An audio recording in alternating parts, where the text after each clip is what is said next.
So at part 1 we just stopped when how this basidiospores are formed. Okay, and actually this is the part of the gill or lamella. There we can see the formation of this basidiospores. That's why on both side of the gills we can see this basidiospore formation. Okay, ഇനി നിങ്ങളിത് നോക്കിക്കഴിഞ്ഞാൽ ശരിക്കും മനസ്സിലാവും. So this is that one, that both the surface we can see the formation of basidiospore. Here the basidium is there and sterigmata formation. Sterigmata is very thin, so it is not visible properly, and there we can see 4 basidiospores are developing from the basidium. Okay, and this is the pseudoparenchyma chematus hyphae on the center part, and from that we can see this basidium is developing. Okay, and here we can see the diagrammatic representation of this, and this and here and there we can see this paraphysis is also that is the sterile hyphae is also producing, and collectively we can see this is the surface area, and the lower portion it is called, this is agaricus transverse section of a gill or a part of the gill. Okay, so the upper fertile portion, that is with basidium and basidiospore formation, and that area is called a hymenium, and just below we can see compactly arranged hyphal region is there, and it is called a subhymenium, and then it is the trauma region. So we can see it is a one side of the gill. ഇപ്പോൾ നിങ്ങൾക്ക് അത് മനസ്സിലായി കാണുമെന്ന് ഞാൻ വിചാരിക്കുന്നു. And then what is this hymenium? So it is a fertile region of lamella, consists of club-shaped binucleate cell forming a palisade like layer. അടിക്കടിക്കടിക്ക് tooth like cells ആയിട്ട് തോന്നും. Okay, both side of the lamella, and all the cells of the hymenial layer are not fertile. എല്ലാം fertile ആവണമെന്നില്ല. Others are developed to form basidia. That fertile one developed to form the basidia, and other are sterile, they develop to form paraphysis. And the rest of them are elongated cells, and they protrude beyond the paraphysis and are called cytidia. Cytidia is not actually visible, അങ്ങനെ ഒരു ടേമും കൂടെ ഉണ്ട്. Paraphysis എന്ന് പറയുന്നത് ബസീഡിയത്തിൻ്റെ അതേ ഹൈറ്റിൽ തന്നെ ഇരിക്കും. Some cells are protruding from above the paraphysis level, then it is called cytidia. ആ പോയിന്റ് എഴുതിയില്ലെങ്കിൽ നിങ്ങൾക്ക് മാർക്ക് തരും. ബസീഡിയയും പാരാഫൈസിസും മാത്രം എഴുതിയാലും മതി. Then trauma, that is the innermost or internal to the hymenium, which is called trauma. It consists of multinucleated elongated cells. Then subhymenium എന്ന് വെച്ചാൽ in between the hymenium and trauma, രണ്ടിൻ്റെ ഇടയിൽ കാണുന്ന പാട്ടിനെയാണ് നമ്മൾ എന്ത് പറയണം, സബ്ഹൈമീനിയം എന്ന് പറയുന്നത്. ഓക്കെ, നമ്മൾ പെസൈസിയിലൊക്കെ പഠിച്ചതുപോലെ തന്നെയാണ്. ഓക്കെ, ഇതിനി മനസ്സിലായി കാണുമെന്ന് വിചാരിക്കുന്നു. And how this now the basidiospore is now ready for liberation. Okay, and how, if there any mechanism is there for liberation of this basidiospore. അപ്പോൾ സ്റ്റെറിക്മാറ്റ ഉണ്ടാകുന്നു, അതുവഴി എന്തുണ്ടായി, basidiospores ഉണ്ടായി. അങ്ങനെ 4 basidiospores are now exogenously formed, and after few period of time it matures, and at the time we can see near to the sterigma there develops a small lateral outgrowths. ഇത് നോക്കിക്കേ. So this is the എന്താണ് basidiospore, sterigmata is there, but the lower portion of the basidiospore, there we can see one side a beak like portion, കണ്ടോ, and that beak like portion is called a small beak like portion, and it is called a hilum.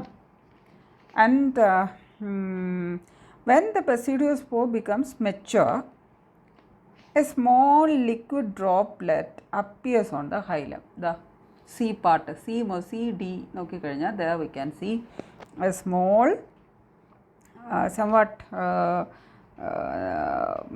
a very somewhat thick liquid droplet. ഒരു drop എന്ന് പോലും പറയാൻ പറ്റത്തില്ല because it is ultra microscopic level and a droplet appears on the hilum. Slowly that droplet enlarges in size, exerting pressure on the basidiospore.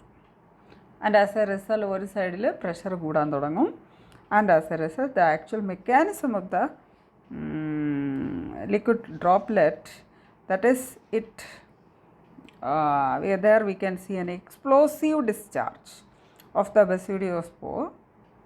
And it is actually part of the research study. Now also it is undergo how this basidiospores are liberating. So anyway, we can say it as a liquid droplet mechanism. And as a result, this is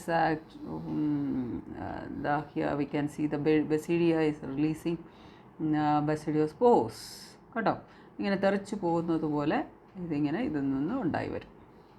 And that is the discharge of basidiospore by small drop of liquid. That is liquid എന്താണ് drop mechanism എന്നൊക്കെ വേണമെങ്കിൽ നമുക്കതിനെ പറയാം. On return of the favorable condition, the spores which have landed on suitable substratum which absorbs moisture and germinate and gives rise to a new primary mycelium, and it will, we can see the life repeats. Okay, അപ്പം ഇനി ഇതിൻ്റെ പറ്റിയൊരു ഒരു interesting factor is there, that is what is this fairy rings. Okay, fairy ring, മാലാഖകളുടെ ring എന്ന് പറയുന്ന പോലെ fairy rings. That is, it's a fairy ring, also known as fairy circle or elf circle or elf ring or pixie ring. Is it naturally occurring ring or arc of mushrooms. They are found mainly in forest, undisturbed ലാൻഡിൽ മാത്രമേ നമുക്ക് ഇത് കാണാൻ പറ്റുള്ളൂ, because that underneath the soil there we can see the perennial secondary hyphae or secondary mycelium is there. That is always in each favorable period of the normal year, it produces this basidiocarps or the tertiary mycelium in a periodic manner. But it appears like a circle. ഒരു സർക്കിളായിട്ടാണ് ആ ഒരു mushrooms develop ചെയ്ത് വരുന്നത്. ഇതെല്ലാ സ്പീഷീസിലും അല്ല, some species is undisturbed land ആണെങ്കിൽ there we can see this circle formation of mushrooms or tertiary mycelia or basidiocarp formation, and that circle is called fairy rings. അപ്പം ഇത് എന്ന് വെച്ചാൽ റൈസോമോഫ് എന്ന് പറയുന്ന ഒരു കണ്ടീഷൻ ഉണ്ടല്ലോ, that is the root like hyphae which is present in the subterranean soil, subterranean condition. അപ്പോൾ ഈ സെക്കൻഡറി മൈസീലിയത്തിൻ്റെ റൈസോമോഫ് എന്ന് പറയുന്ന കണ്ടീഷനിലുള്ള ഹൈഫേ എപ്പോഴും മണ്ണിനടി കണ്ടിട്ട് എല്ലാ വർഷവും ഇതേപോലെ റിങ്സ് ആയിട്ട് മഷ്റൂംസിനെ പ്രൊഡ്യൂസ് ചെയ്യും. That is called fairy rings. So this is the life cycle, and ഇവിടെ സ്പോറിൽ തുടങ്ങുക, that is basidiospore of plus strain and minus strain. It produces the primary mycelium, and this primary mycelia accidentally come in contact and form the we can see the just mixing up of the cytoplasm, and it is produces dikaryotic mycelium, and it is called secondary mycelium. And secondary mycelium ആണ് എന്താ റൈസോമോഫായിട്ടും ഇതെല്ലാമായിട്ട് മാറി മണ്ണിനടിയിൽ തന്നെ കാണുന്നത്. It's A long lasting one. And when favourable condition occurs, it do sexual reproduction and form a button mushroom stage. Then വെയിൽ പൊട്ടുന്നു, അത് വലുതാക്കുന്നു, stipe is growing. Now it becomes the mushroom. There we can see the lowermost absorbing part, that is the rhizomorph area, and it's nothing but some specialized secondary mycelium which is able to absorb nutrients. That's all. Then from that we can see the stipe, annulus, and the pileus region, and underneath we can see the gills or lamellae. Suppose we are taking the section of the lamellae, we can see the both surface, we can see the formation of the cerium. Stigma and ആ സ്ട്രക്ചറെല്ലാം കാണുന്നു. Pair of zygote ആവുന്നു. We can see the diploid nucleus undergo meiosis. Basidium, now it is fully grown basidium. Basidiospores are there, it liberates. Okay, so this is the life cycle of mushroom. ഇപ്രാവശ്യം ഇത് class 2 പാർട്ടായിട്ടാണ് തന്നത്. Due to some technical difficulty, that is the connectivity problem. യൂട്യൂബിലേക്ക് ഞാൻ upload ചെയ്തിട്ടില്ല. 2 separate വീഡിയോസായിട്ട് ഇടേണ്ടി വന്നു. Okay, cooperate with me. If you are with any difficulty, please ask. Thank you.